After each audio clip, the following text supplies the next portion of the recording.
Wamara Odufi Odefanno Wangtawa Ola Adunya Kenya Wamara Isini Kenya Wamara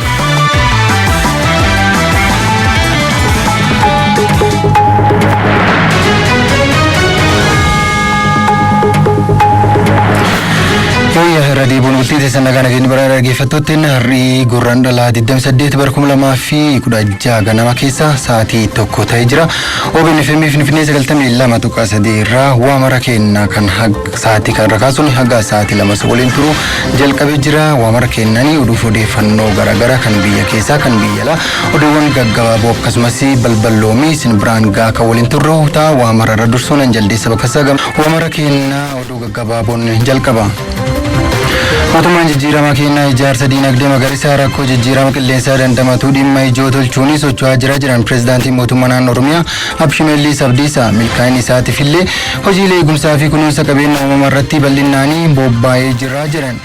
Mootummaan naannoo kennaa gama tokkoon hojii misooma sululaa gama kaaniin hojii sagantaa shaaraa magariisaa akka toora xiyyeeffannootti qabatee socho'aa jira jedhan. Bu'uuruma kanaanii bara kana tajaajila lammummaatiin laftii hektaarri miliyoona 3.3 irratti misooma raawwachuu fi kan karoorfame yoo ta'u raawwii hagammaatiin harki 98 ga'uu himanii jiru. Sagantaa shaaraa magariisaatiin biqiltuuwwan gosa adda addaa biliyoona 5.5 qopheessuuf karoorfame dammaqinaan hojjetamaa jira jedhan. Sochii hagammaatiin buufatawwan garaagaraatti biqiltuun biliyoonii 4.8 harki 87 qopheessuun danda'amee jira jedhan. Yeroo hafuttillee karoora qophii biqiltuu kaa'ame milkeessuun cinaatti hojii iddoo dhaabbii biqiltuu GPS'n adda baasuu fi boolla qopheessuun cimeetti fufuu akka qabu asumaan hubachiisuu barbaada jechuun karaa miidiyaa hawaasummaa isaaniin dabarsanii pirezidaantii Shimallis ibsanii jiru.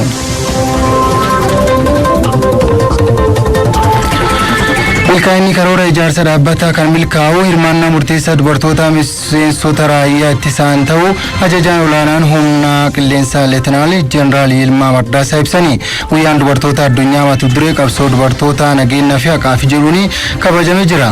Leetinaal Jeneraal Yilmaa Mardaasaa akka jedhanitti gootittii Adwaa Xayituu dubartii balaliistuu xuyyuuraa muluu mabeetii fi qabsoon seenaa qabeessi gootota dubartoota biroo raawwatamee kabaja Itoophiyaa kan ol kaase ta'uu yaadachiisanii jiru. Milkaa'inni karoora ijaarsa dhaabbataa kan milkaa'u hirmaannaa murteessaa dubartoota ciccimoo ta'uu kaasanii jiru. Jijjiiramaan duuba humni qilleensaa dubartoota ga'umsuu fi dameewwan hundaanii fayyadamtoota tolchuu fi hojiilee bal'aan eegalamee cimanii kan itti fufan ta'uu dubbatanii jiru. Ministeera raayyaa ittisaatti dameen dhimmoota istaafota aadde Meejjer Ministeera raayyaa ittisaatti dameen dhimmoota istaafota addaa Meejjer Jeneraal Xuriyyaa Saffee gama isaanii jijjiirama asii dubartoota gama hooggansaatti fiduu fi bakka ramadamitti bu'aa qabeessa akka ta'anii fi hojiin jajjabeessaa ta'uu himanii jiru. Dhaabbatichi dameewwan ogummaa garaagaraanii dubartoota tajaajilaa jiranii miira dorgomtummaa yerootti gaafatuun qophaa'ummaa isaanii mirkaneessuun akka barbaachisu yeroo ragaan raayyaa ittisaa biyyaarraa argame kan mul'isu.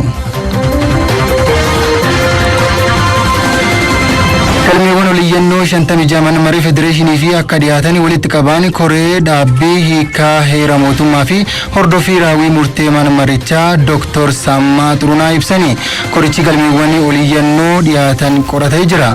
Haaluma kanaanii galmeewwan oliyyannoo 56 qorachuun yaadni murtii qophaa'ee fi mana marichaa fi akka darbu Dr. Sammaa Xurunaa dubbachuu ragaan mana maree federeeshinii irraa argame kan mul'isu. Jiraattonni magaalaa Finfinnee yaadannoo injifannoo Adwaa daawwatanii jiru. Jiraattonni magaalaa Finfinnee kutaalee magaalaa garaagaraa irraa babba'anii yaadannoo injifannoo Adwaa daawwachuun ibsame. Jiraattonni kunneen bakka yeroo dheeraa fi balfii itti gatamaa ture sadarkaa kanatti midhaagee arguun hedduu nu gammachiise jechuun dubbachuu ragaan waajjira kantiibaa magaalichaa irraa argame kan mul'isu. Hidha guddicha haaromsa Itoophiyaa fi hangammaatti birriin biliyoonii 18.9 walitti qabamuu waajjirri qindeessaa hirmaannaa uummata piroojeektii hidha guddicha haaromsa Itoophiyaa beeksise. Daayirektarri itti aantuun waajjirichaa aadde Fiqirtee Taamir akka ibsanitti hidhichi hidhii guddichi haaromsaa Itoophiyaa lammiilee hundii kan irratti waliigaltee fi mallattoo ol kaa'atan ta'uu himanii haaluma kanaanii waggaa 18 dhakaa bu'uuraa hidhichaa itti kaa'ame mata duree gamtaan dandeenyerra jechuun sagantaalee garaagaraanii kan kabajamu ta'uu ibsanii jiru. Sagantichaatti torbee bittaa boondii agarsiisa garaagaraa galateeffannaa beekamtii fi waltajjiin sosochii waldeeggarsa walitti qabu kan geggeeffamu ta'uu ibsanii jiru. Sagantaaleen sosochiiwwan deeggarsaanii biriin miliyoona 300 walitti qabuu fi karoorfamuu eeruun lammiileen Itoophiyaa fi dhalattoonni Itoophiyaa deeggarsa godhanii cimsanii akka itti fufan waamicha dhiyeessanii jiru. Hirmaannaa uummataa waggoota 13 darbaniin biriin biliyoonii 18.9 walitti qabamuun ibsamee jira.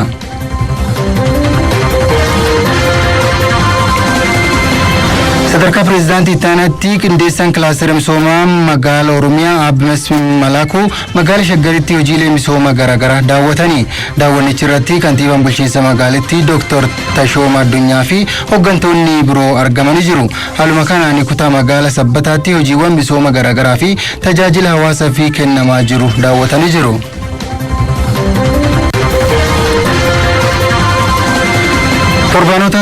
Torbaanota dhufanii xaa'oon biyyee kuntaalii miliyoona tokkoo fi 274 buufata doonii Jibuutii akka ga'u korporeeshiniin hojiiwwan qonnaa Itoophiyaa beeksise.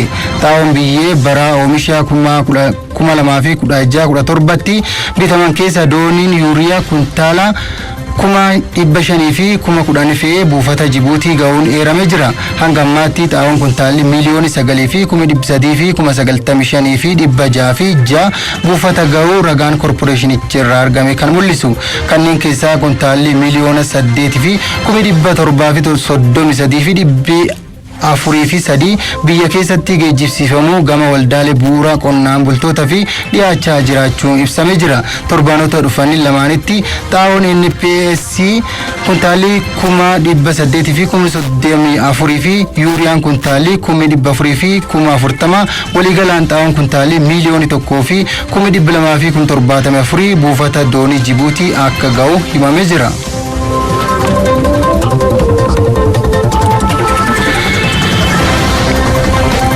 Daandiin qilleensa Itoophiyaa gara Botswaanaa magaalaa Maawuniitti balallii eegaluuf akka ta'e beeksise. Waxabajjii 3 bara 2016 irraa eegalee torbaanitti yeroo 3 balallii kan geggeessu ta'uu ragaan daandii qilleensa Itoophiyaa irraa argame kan mul'isu. Balalliin garasitti eegaluu hordofee Botswaanaan magaalaa Maawunii daandichaa fi bakka ga'umsa lammeessoo akka ta'u eeramee jira.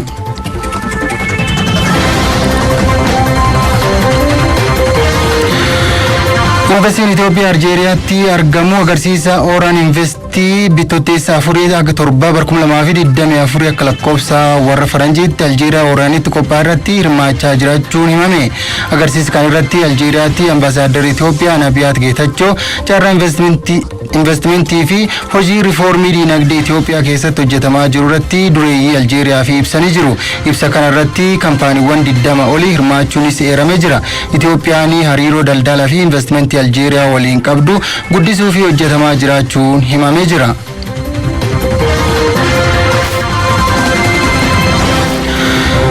Dorgommiin shaampiyoona ispoortii manneen barnoota Oromiyaa shanaffaan bulchiinsa magaalaa Baatutti guyyoota 12 geggeeffamaa ture xumuramee jira. Shaampiyoonii kana irratti godinaalee 10 fi bulchiinsi magaalota 16 gosoota ispoortii adda addaan hirmaachaa turanii jiru. Haaluma kanaan bulchiinsi magaalaa Shaggar meedaaliyaawwan 11 fi waancaa 3 argachuun shaampiyoona ispoortii manneen barnoota Oromiyaa shanaffaa bara 2016 ta'uun ibsamee jira. Sirni cufiinsaa dorgommicha irratti hoogganaan biiroo barnoota Oromiyaa Dr. Tola Bariisoo hawaasa haasaa godhaniini manneen barnoota bakka ispoortistoonni ciccimoon itti horataman ta'uu ibsuun ispoortiinis sammuu fi qaama namaa waan ga'umsuu fi yeroo dorgommii qofaa shaakaluu osoo hin taane bifa idilaa'een hojjechuu qaba jedhan. Atileet Qananiisaa Baqqalaa fi Tigist Tasaffaanii maratoonii Landan irratti kan hirmaatan ta'uu koreen qopheessituu maratoonii Landan beeksise. Atileet Qananiisaa maratoonii Valeenshiyaa 2023 irratti sa'aatii 2 fi daqiiqaa 4 fi sekondii 9 xumuruun isaa kan yaadatamu. Gama dubartootaan ammoo atileet Tigist Tasaffaan akka hirmaattuu korichi beeksisee jira. Maratooniin Landanii kan bara 2024 bara faranjoota eebila 21 kan geggeeffamu ta'uunis ibsamee jira.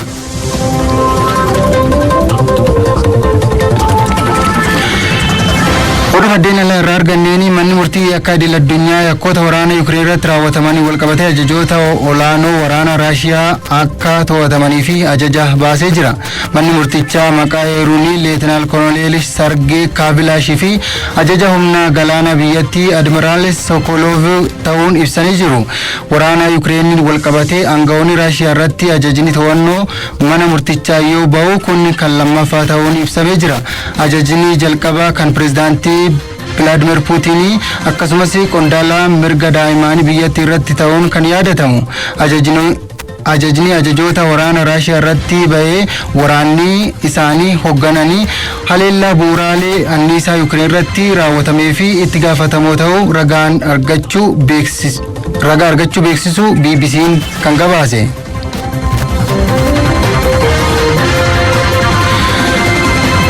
Kampaaniin Meettaa guyyaa tokkotti doolaara biliyoona 20 dhabuun ibsame.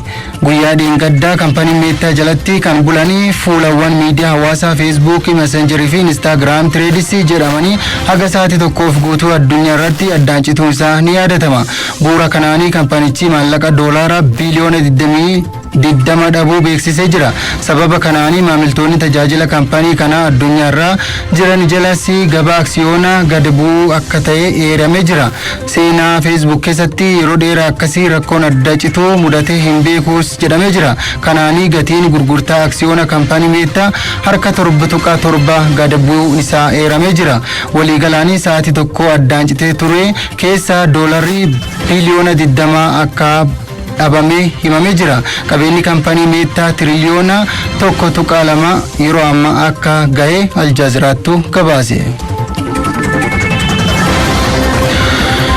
Dhaggeeffattoota kunneen oduu gaggabaaboo sa'aatii kanaaf qabannee amma kallattumaanii gara oduu bal'inaan qabannetti darbina waan waliin jirtanii fi galata qabdan jennaa karaa toorota bilbila istuudiyoo keenyaa 0111260310 yookaan 0111261275 haaloonuun jennaan yaadi keessan nu birra qabuu danda'a. Akkasumas 7276 qubee faafaa dursitanii yoo nu barreessitan yaadi keessan nu dhaqqabuu danda'a. Nu bilbila nu barreessaa jenna.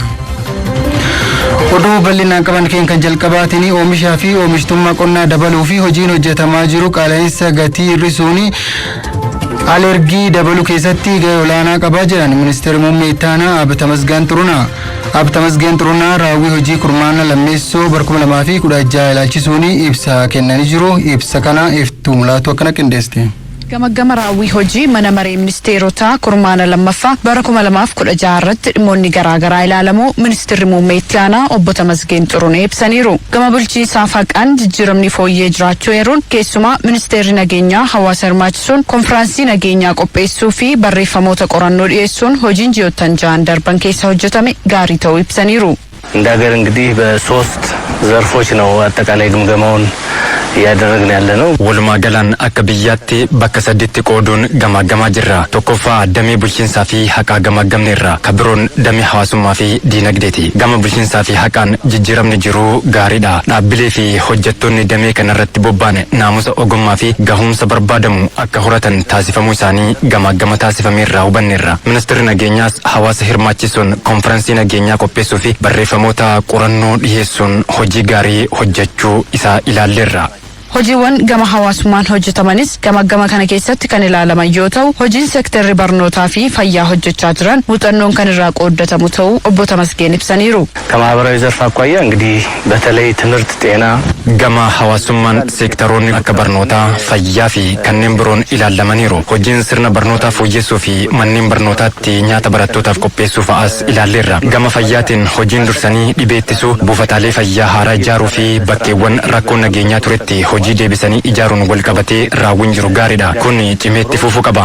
Hojii tajaajila lammummaa wal qabatee lammiileen hedduu deeggaramaa jiraachuu kaasuun gama dinagdeetiinis raawwiin hojii ji'oottan 6 darbanii gamaggamamuu ibsaniiru. የበጎ ፍቃድ አገልግሎትን ከማስፋት አኳያም በርካታ ወጣቶች hojii tola ooltummaa babal'isuun wal qabatee dargaggoonni hedduun hojii tajaajila lammummaa gannaatiin lammiilee hedduu gargaaraa akka jiran hubanneerra. Gama dinagdeetiin seektaroota carraa hojii uumuu, qonna, industirii fi albuuda irratti gamaagama bal'aa taasisneerra. Hojiin misooma qamadii fi kanneen biroon hojjetamaa jiru jiru sharafa alaa biyyattii dabalaa jiraachuu hubanneerra.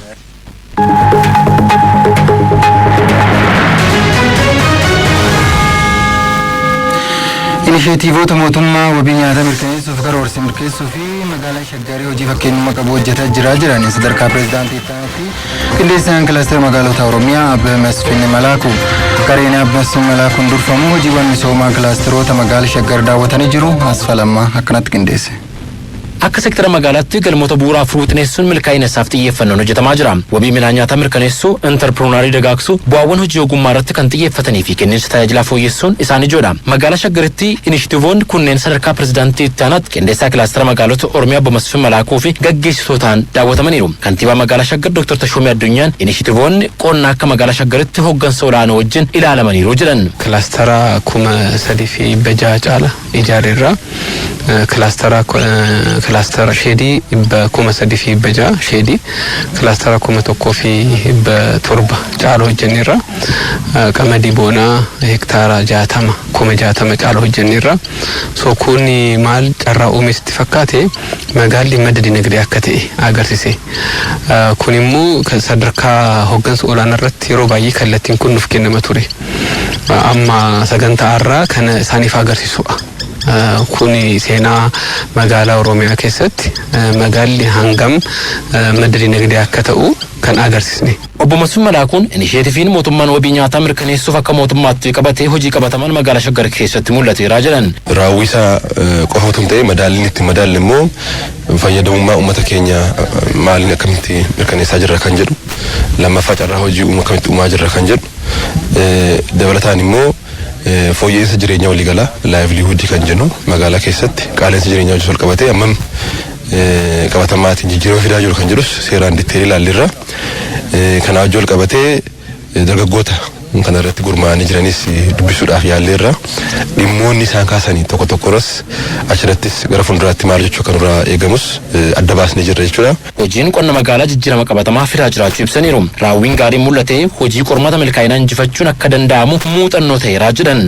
Lafti kun kanaan dura akkasiin turre bifa adda addaatiin qabatamee daldalaan adda addaatti kan qonnaan bulaa keenyatti guyyoomsaa maalochaa beedha. Magaalli Shaggar kana deebisee uummata keenyaaf qonnaan bulaa keenya jireenya isaa akka fooyyoof kan itti hojjechaa jiru jechuudha. Kun kan nama gammachiisudha jechuudha.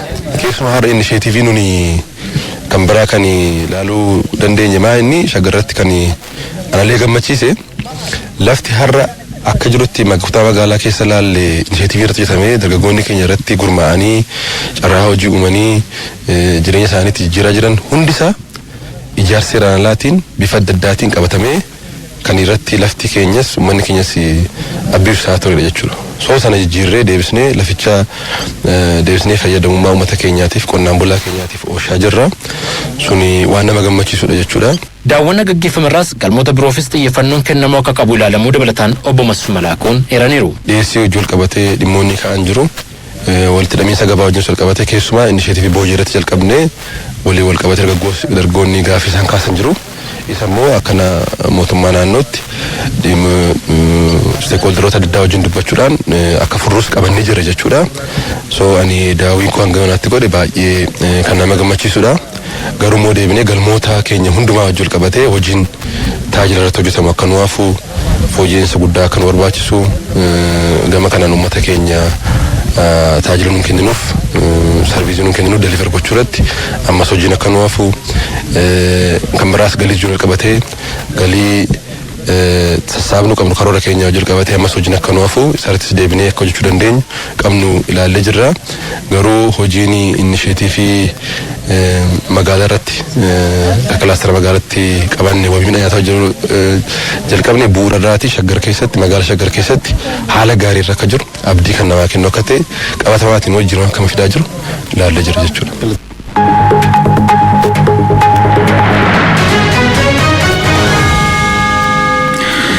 Garuu Investmentii fi Indaastirii akkasumallee Biiroo Lafaa Oromiyaatti xiyyeeffannoo kenna tajaajilaaf kennameen hojjetamaa jiruun bu'aan gaariin argamaa jiraachuun himame. Gareen kilaastera horataalee mootummaa Oromiyaa fi Biiroon Paablik Sarvisii fi Misooma Qabeenyaa Oromiyaa kenna tajaajila Biiroo Investmentii fi Indaastirii akkasumallee Biiroo Lafaa Oromiyaa Supervisionii tasaatiin ilaalee jira. Hojiin sadarkaa biirootti hojjetamaa jiru godinaalee magaalota akkasumas aanaleetti babal'achuu akka irra jiraatulleen himamee jira. Lijaalee Mabarraa gabaasa dabalataa kana qindeesse. rakkoo kenna tajaajilaa furuuf xiyyeeffannoo mootummaan laatee hojjechaa jiruun waajjirri horataalee mootummaa Oromiyaa fi Biiroon Pabliik Sarvisii fi Misooma Qabeenyaa Namaa Supervisionii tasaatiin kenna tajaajilaa Biiroo Investimentii fi Industirii fi Biiroo Lafaa Oromiyaa ilaalaniiru. Supervisionii tasaa kana kan taasisan itti gaafatamaan waajjira horataalee mootummaa Oromiyaa obbo Shallamaa Imaanaa fi Biiroo Pabliik Sarvisii fi Qabeenya Namaa Oromiyaatti ogeessi olaanaan deeggarsaa fi hordoffii dhimma riiformii obbo Gabbisaa Irranaati. Kaayyoon supervisionichaas kenna tajaajilaa dhaabbileen mootummaa kennan si'ataa fi qulqullina akka qabaatu taasisuuf akka ta'e itti gaafatamaan waajjira horataalee mootummaa Oromiyaa obbo Shallamaa Imaanaa himaniiru. Hooggantoonni kenna tajaajilaa biiroolee kanneenii daawwatanis sochiin taasifamaa jiru abdachiisaa ta'uu himan. Biiroon Investimentii fi Industirii, Biiroon Lafaa Oromiyaa haalli sochii hojii isaanii keessatti hooggantoonni isaanii taasisan abdii kan namatti turuu fi nu duwwaa otoo hin taane immoo uummanni tajaajilamuudhaaf biiroo isaanii irraa dhufnee gaafanne illee deebii kan akka nuu kennanii ilaallee jirra. Hooggansi yoo xiqqate guyyaa 3 waajiratti argame abbaa dhimmaa keessummeessuu qaba. Akkuma kana immoo hojjetaan guyyaa 5 guutuu abbaa dhimmaa keessummeessuu qaba jedhee qabatee jiru. Biiroo lamaan kana keessatti wanti argine hojiirra oolaa jiraachuusaa argine jirra. Wantoota fooyya'uun irra jiraatus eeraniiru. Qabeenyi godina irra jira, magaalaa irra jira. Rakkoo walxaxaan achii dhufu sun yeroo isaatti deebii argachuu baate abbaa dhimmaa sarkaa biiroo ta'an taane sarkaa qaama gadi sana rakkoon koo ikkataan jiru komiin qaba jedhee dhiyeeffatu sana ilaallee jira. Dhaawatan rakkoon gara gadii jiru sunis hiikkachuu akka qabu kallattii isaanis keenya isaan illee kana manii fudhataniira. Istaandardiin abbaa dhimmaatiif hojii front line ta'an irratti karaa ifa ta'e bakka maamilli taa'ee dhimma isaa eeggatutti karaa ifa ta'e agarsiisuu hafuu fi maxxansuu yookaas karaa teknooloojii deeggiranii hojiin tokko daqiiqaa meeqa akka fudhachuu danda'u abbaa dhimmaa beeksisuu irratti harcaatiin jira mana hojii lamaan irratti. Hoogganaan Biiroo Investimentii fi Industirii Oromiyaa obbo Ahmed Idrisii fi hoogganaan Biiroo Lafaa Oromiyaa obbo Guutaa Lachoree supervisiiniin tasaa biiroo isaaniitti taasifame hojii kenna tajaajilaa biiroo isaanii saffisiisuuf humna akka ta'u himan. Osoo nutti himin tasa nu gubbaan baatanii tajaajila kan nu laaluu keessaniif dhugaa dubbachuudhaaf nuufis hamileedha. Hojjetaa keenyaafis hamileedha. Uummata tajaajila kana kan namaa fi jiruufis hamilee guddaadha jechuudha. Kanaafuu dhuftanii akka tasaan nu gubbaan baatanii waan kana laaluu keessan akka waan guddaa tokkotti ilaalan. Hordoffiin kun cimee itti fufuu qaba.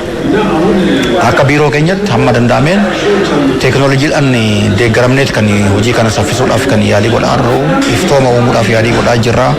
Abbaan dhimmaa akka hin dararamne akka hin rakkanne taasisuudhaaf teekinooloojiin baay'ee murteessaadha. Teekinooloojii kana cimsineet fuulduraaf hamma danda'ameen utoo nu bira dhufiinuu oonlaayinii irratti akkaataa tajaajila argachuu danda'utti deemuun nurra jiraata jennee hojjetaa jirra. Hojjettoonni biiroolee kanneenis supervisiiniin tasaa taasifame cimanii akka hojjetan kan onnachiisuun ta'uu himan. Hojjetaan itti gaafatamummaa isatti kennamee bifa guutuu ta'ee fi yeroo hojii mootummaa seeraan kabajee gahee hojii itti kennamee karaa gahumsa qabuun akka bahuu danda'u waan jajjabeessu. Hojjetaan kun dhuguma hojjechaa jiramoo hojjechaa hin jiru waan jedhu cross check gochaa deemuun kun waanuma barbaachisuudha. Abbootiin dhimmaas xiyyeeffannoo mootummaan rakkina kenna tajaajilaa sadarkaa biirooleetti jiru furuuf jalqabame kun hanga aanaalee cimee itti fufuu qabaatas jedhan. Waajjira lafaa kanatti baay'ee uummanni bu'a. Uummanni hin rakkata. Nama waa harkaa qabu qofatu waa'ee lafaa kanarratti kan xiyyeeffatee fala argataa jiru. Kanaaf kan gamma argetti waan gaariidha.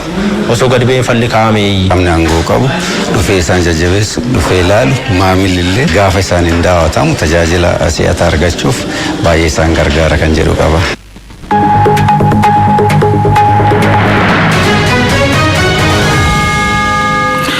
Oduma wal fakkaatuun Biiroon Paablik Sarvisii fi Misooma Qabeenya Namaa Oromiyaa supervisionii tasaa biiroolee naannoo Oromiyaa jiranitti geggeesse.